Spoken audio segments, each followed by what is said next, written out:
Hi everyone, I am Saw, and even though my name is Amanda Suntang, I go by Saw. Saw is my Burmese name, this is my given name. And I'm gonna say in my language, which is Burmese. Mingala ba, along be dilo juma saka pyo khun ya de atwet ayan ko jesu tin pare. Juma name karo Saw Saw phit pare.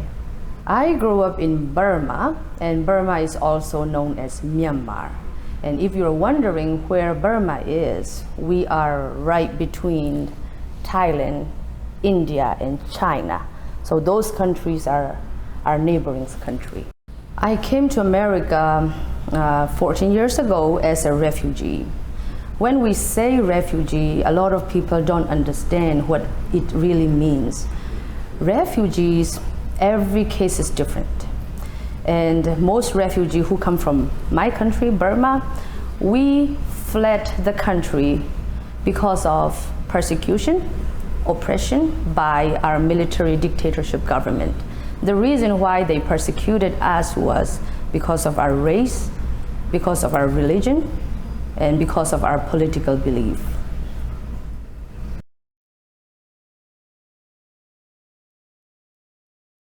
So when we fled the country, some people go to India, some people go to Malaysia, some people go to Thailand. The reason why we go to those countries are because of United Nations.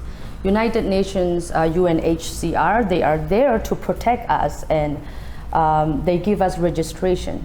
So while we are waiting there to go to a different country, some cases were sent to Canada, the US, Australia. So my case was sent to the US, and I didn't get to choose which country I want to go. So for me, I had to wait about 3 years in Malaysia to come to the US. After we come to America, within a year, we got our green card, which is permanent residence. And after 5 years, we can become a US citizens. However, we need to pass a test. So that test is called civic test. It has 100 questions about US government, US history, and you need to memorize it. And after you pass the test, you can become a US citizen. So for me, I became US citizens in 2017, and I am very proud to be American citizens because America is always reaching out its arms to help other people from different countries. So I'm very proud to be American citizens. And the other thing that I'm very proud of is my next generation, they will not have to go through the same persecution as I did as a kid. Right now, my kids are born and raised in the US, and they can finally have dreams that I couldn't have dreamed as a kid.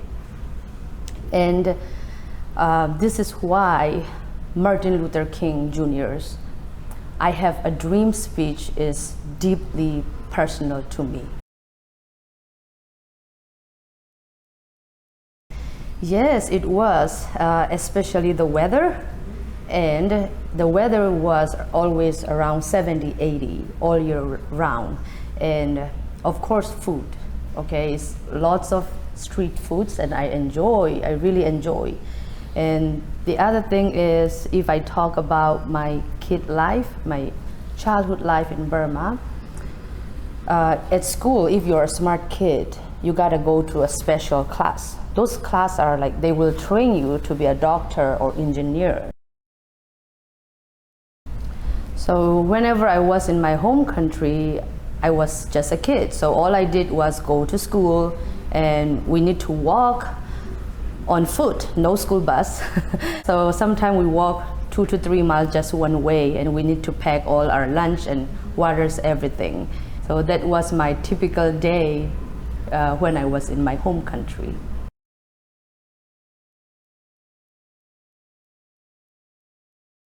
First is, if we don't have education, we will not have a good life. So that was my biggest motivation, because I want to have a good life.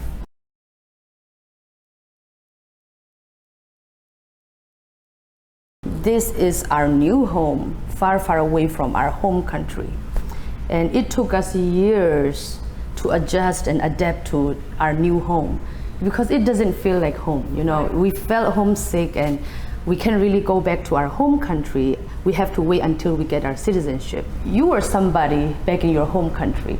You came to different country, foreign country, and you become nobody. You have to start all over again. So it took years to adapt and adjust to make yourself home again. As soon as we came to the United States, people who get here before us share their story. They said, be prepared to be the USA. So we said, what does it mean, right? And they said, USA stands for you start again. What it means is, as I said, we could be somebody in our home country. But when we come to the country, we need to start all over again. And some people might be doctors, lawyers, and engineers back in their home country. But when they come to the States, they have two problems.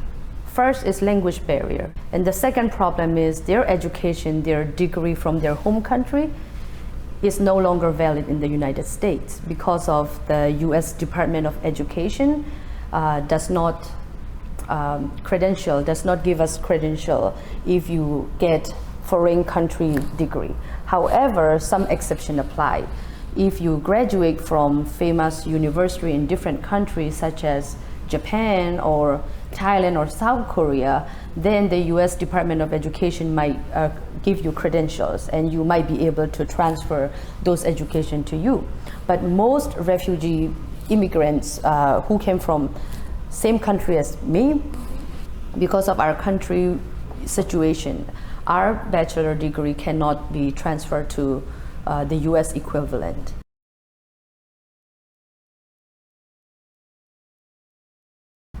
It changed a lot. I would say it changed upside down because in my home country, we were always living in fear, and especially women are treated as second-class citizens. And we don't really have self-esteem as a woman in my home country.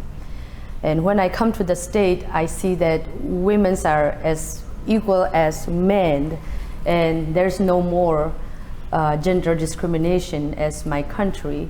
And it built up lots of my confidence, self-esteem, and I become more independent, Americanized Burmese version, because in my country, like, women are totally dependent on men.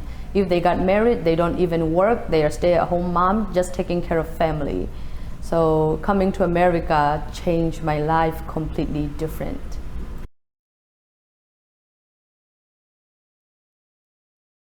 Some people see black hair, Asian eye, right? They think we are from China, we are Chinese. And China, Chinese, and Burmese, we are totally different country. For example, just like I have to mention the closest country from the United States, Cuba, Mexico, they are not the same country, right? Sure. They are from completely different country. So we got that stereotype a lot, like as soon as we look Asian, we are Chinese, right? And as soon as we don't look the same, a lot of people think we are illegal immigrant coming to the States. We come to the States as legal status. So those are some stereotypes that I've been experienced. Two things, okay? First is, of course, the stereotype, right? As soon as we see some team members who don't look the same as us, we make assumption, oh, they must be from a different country coming to our country as illegal, or they're trying to take away our job. So those stereotypes. And then another thing is communication barrier. So talking about communication has two parts. One is verbal communication, and another thing is non-verbal communication. So in the United States, when you call someone, hey, come here, you do this, right? So in my home country, this is very rude, and it means you want to fight with me. Oh, goodness. So I have a hard time adjusting this body language in this country. So it took me off guard. Like, as soon as somebody do this to me, I'm like, okay, I need to remind myself I'm not in my home country. They're not trying to fight with me. So I need to remind myself. And another thing is crossing arms. So in the US, crossing arms means you are mad, or you are not having a good time. And in my home country, crossing arms mean, hey, I'm paying attention to you. I give you respect. I'm listening to you. That's what it means. So those are some barriers that I've been seeing between leading people from different countries who don't have same culture as us.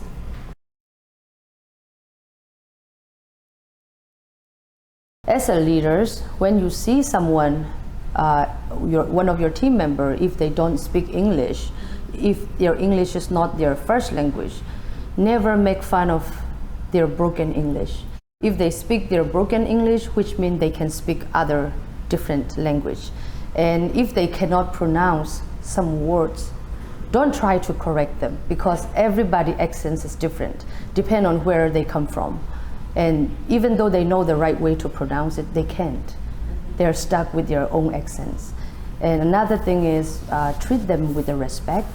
And just because they look different than you, just because they come from a different country, doesn't mean they don't know anything. They might not speak your language, that doesn't mean they don't know anything.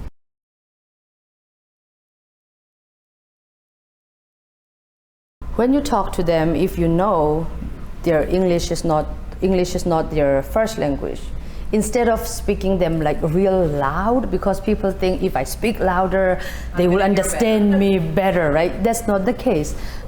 Just talk slower pace. Instead of like rumbling and very fast pace, just slow down a little bit and they will understand you more. And the second thing is, when you teach them something, most of them, they will just answer you, yes, yes, yes, right? So yes, yes, yes actually doesn't mean they understand you. So always follow up with them after you train them, making sure that it is okay to say no when they don't understand. A lot of immigrant population who come from very corrupted country, they were persecuted, they are emotionally in pain. They are afraid to say that, hey, I don't know, I don't understand. They are afraid. So as a leader, encourage them to ask questions, because back in our home country, asking questions is not allowed. We can't ask questions to our teachers. We don't have our voice. So they are so used to those culture, so they are afraid to ask questions. So if your team member say yes to you all the time, making sure you follow up with them and explain to them, saying no is okay.